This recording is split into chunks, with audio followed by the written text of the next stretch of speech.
Welcome to Natalina's Kitchen, where I've been teaching authentic Italian food culture since 2011. We're pretty much moving online nowadays, so I've got a great video for you today on pizza dough, specifically a direct pizza dough. Pizza has gained in popularity, especially during the pandemic. I know bread and sourdough is really popular. I'm finding that a lot more cooks are interested in pizza. And it can be quite involved a process to make pizza. So I decided that it was time for a private Facebook group all about pizza and bread, but for beginners, okay? So if you want to join our private Facebook page, please do.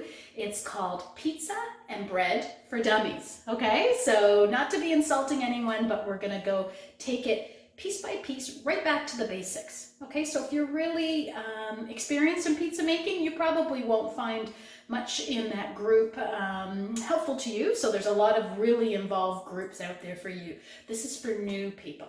Okay, so this video will be a big part of that group. It'll be shared there and we'll be building on this. Okay, so today we're talking about a direct pizza dough, okay, as opposed to an indirect dough.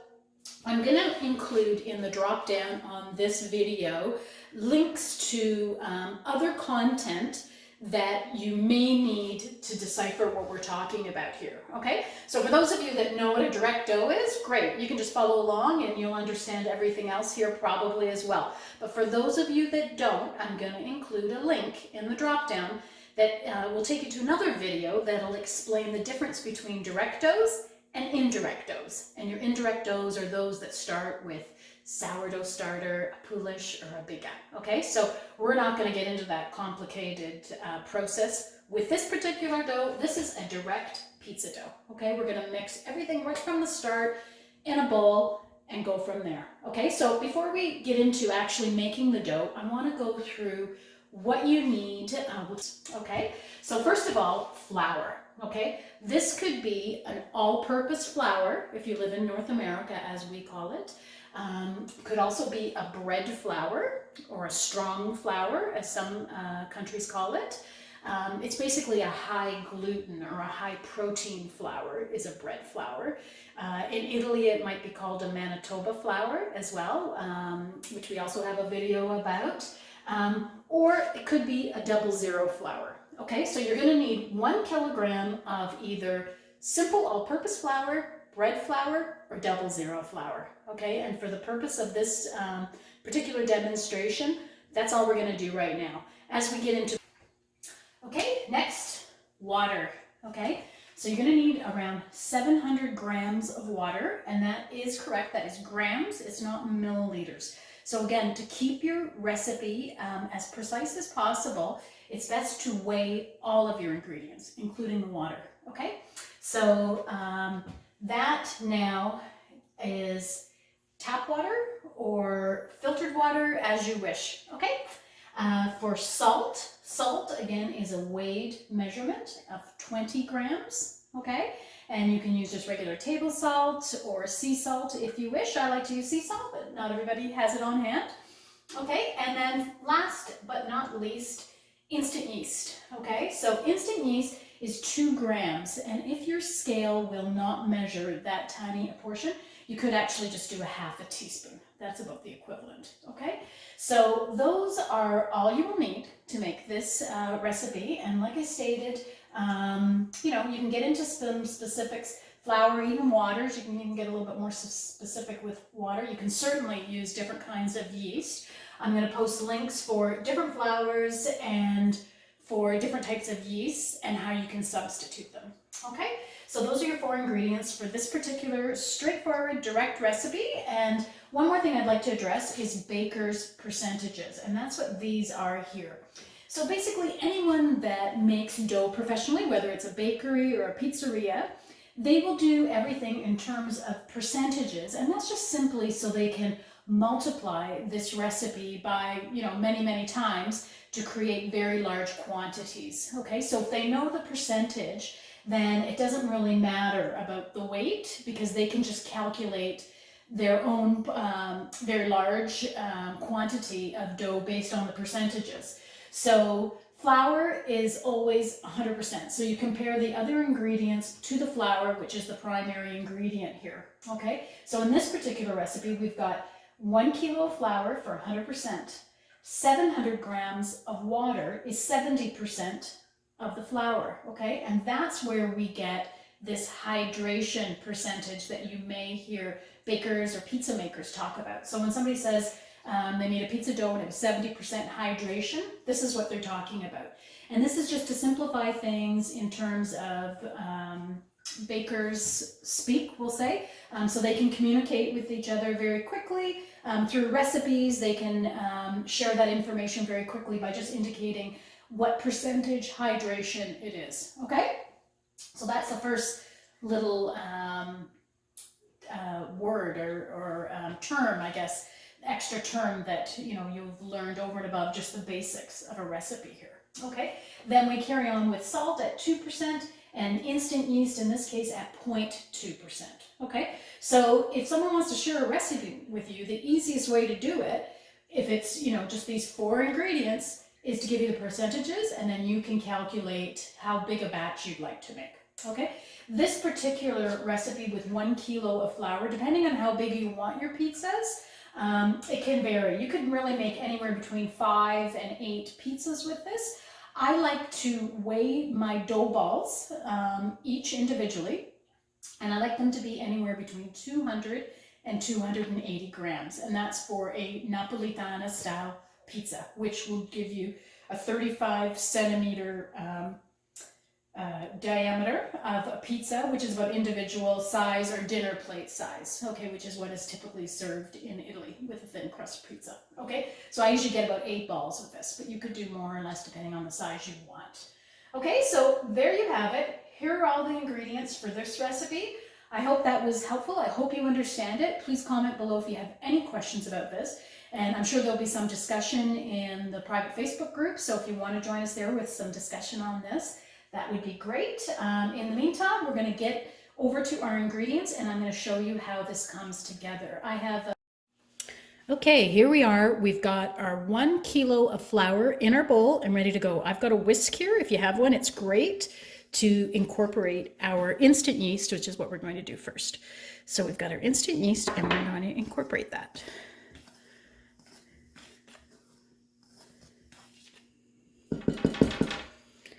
Now what I'm going to do is I have my 20 grams of sea salt measured out in a little container here. And what I'm going to do is I'm going to take a little bit of the water and I'm going to add it to that to let the salt dissolve. But I'm just going to set that aside for now. Okay, so the rest of the water is still in my little jug here. Now this water is tepid or just barely warm. So when I put my finger in there, it just barely feels warm. We're not going to get too concerned about taking the temperature or anything. Okay, so what we're going to do is we're going to create a little well in the middle and we're going to add all that water. Okay, and we're going to incorporate that. So far so good, pretty easy, huh?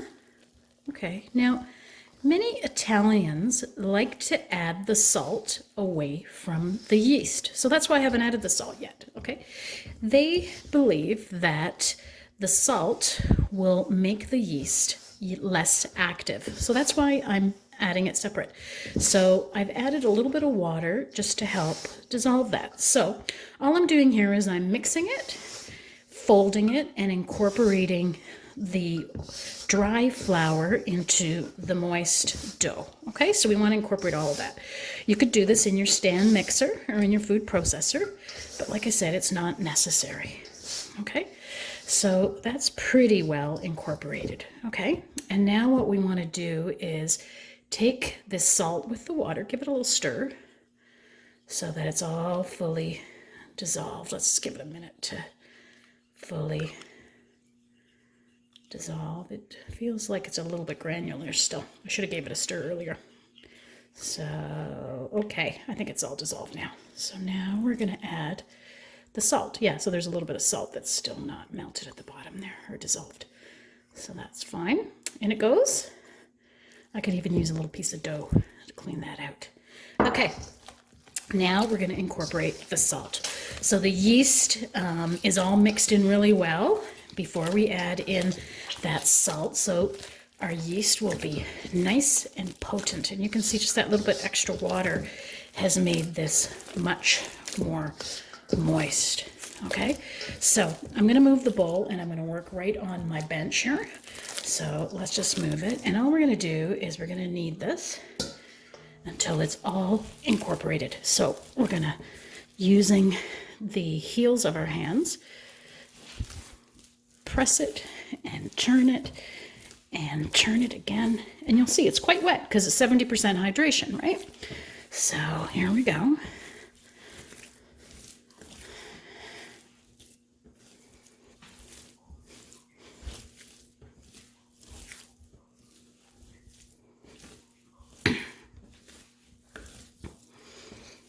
Now, with a wetter dough like this, you can also do this little motion, which is lift and fold. And I'm going to actually move my camera up a little bit so I can lift it up a little bit higher.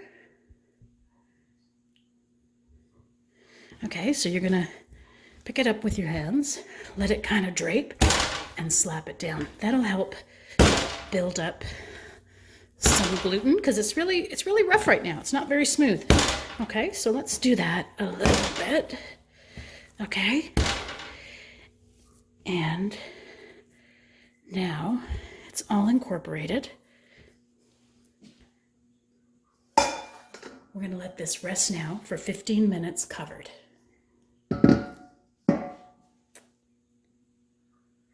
Okay, let's sprinkle a little bit of flour on there, and let's just give it one little last knead before we rest it. It should be starting to get a little bit smoother now, and the flour will help it so it doesn't stick after we did that lift and slap. Okay, so let's just do that, and oh, you can see it's now, the gluten is starting to do its thing. So we need to let it rest. So we got a nice little ball.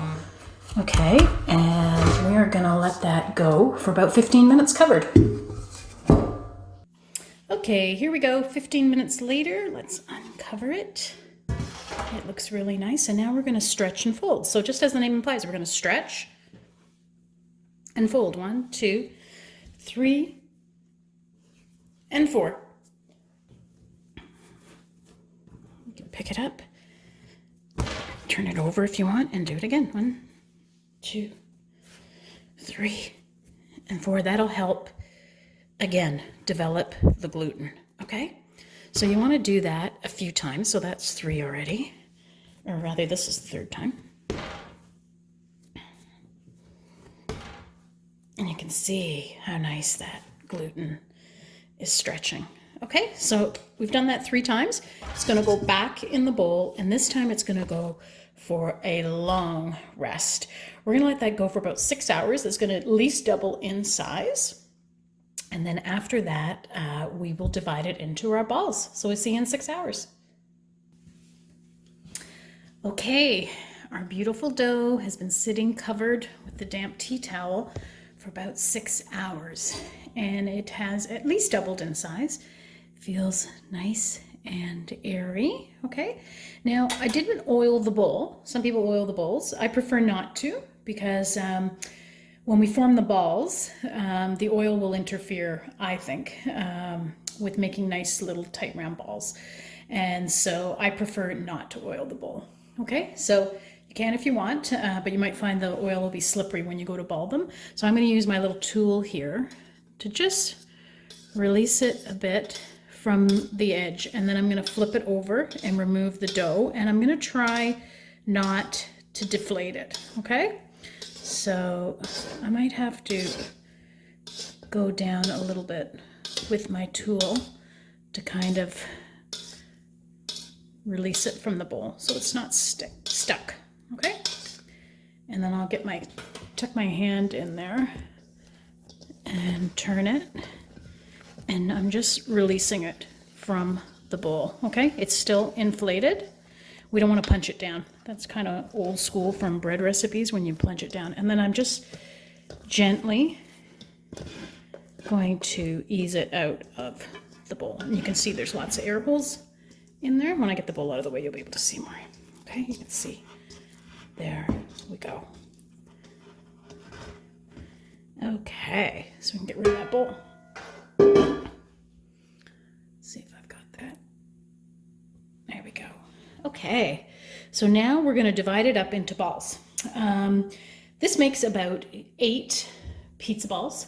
For Napolitana style, they're anywhere between 200 grams and 280 grams. Okay, so we're going to divide this in half with our bench scraper, or you could just use a knife, or you could even just rip it with your hands. And you can see the bench scraper just kind of nicely cuts it so you can pull it away. Okay, and then you can use the bench scraper to lift it as well, to move it. Okay, so there we go. And then that's going to be cut into 4 pieces. If you want them all identical, you can actually weigh them. I've got the scale nearby. I will scale them, and then I'll just adjust them if they're a little over or under.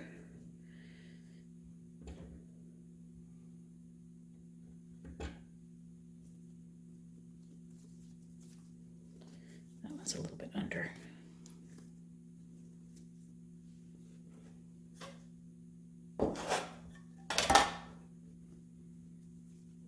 See, I just added that piece underneath, and I'm just kind of pulling it taut.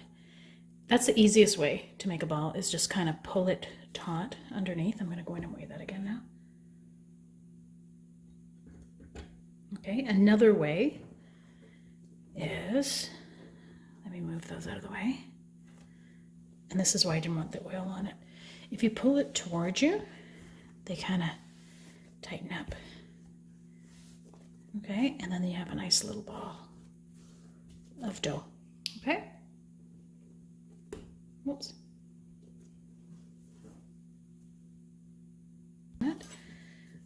Clear our scale, and I'll show you one more.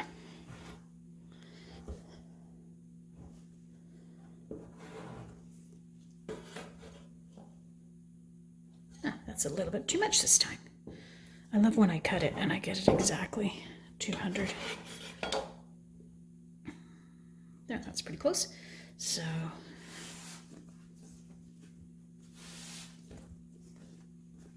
right, so if you had oil on that, you're not going to get that nice little tight. There. So you continue until they're all done. So I've got 6. Looks like I'm probably going to get 8 out of this. So let me try cutting that in half. Okay, so that's going to go into a dusted dough tray if you have one. That's what I have. Or a sheet pan or cookie sheet pan, dusted with a little bit of oil. Oh, that one's almost 200 right on. So there we go.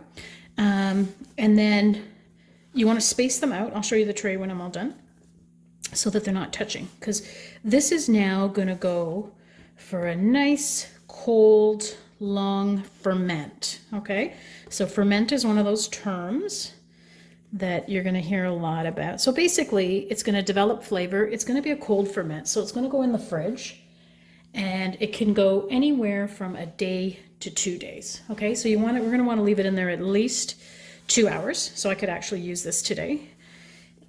Tonight. So you want to put it in the fridge covered for 2 hours, so it will ferment and develop flavor, break down some of the gluten, get nice and light, and a little bit of sourdough flavor. And then you want to take it out and bring it to room temperature before you stretch it.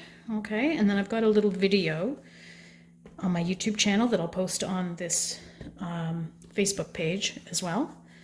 That'll show you how I stretch it for beginners. Okay, so there we go. That one's in the tray. Let me show you my tray.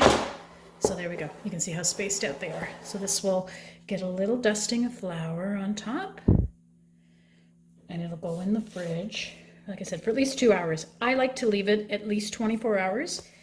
48 hours is even better. Okay, so when you're doing a direct dough like this, some might argue that it's not as flavorful as a pre-ferment or indirect dough, which, you know, you're going to learn as you get more advanced. But a way to add flavor is to then leave it at the ball stage for a longer period of time for a longer ferment. Now you wouldn't want to leave it out of the fridge that long, over 2 days, because it'll start to over ferment and it'll go a little bit sour. So being in the fridge is going to cool it down and keep it at a nice temperature, and it'll do all those wonderful things. Okay, ciao for now. Okay, here you are, my dough balls after about 18 hours of cold fermentation in the fridge. So like I said in the last video, basically you want to leave this for at least a couple of hours in the fridge to start to develop a really nice flavor, but you can leave it as long as 48 hours. I like to go at least 24 or more. And then when it comes out of the fridge, you want to bring it to room temperature before you stretch it. So depending on the ambient temperature in your home, that could be 2 or 3 hours even, just depending on how cool it is.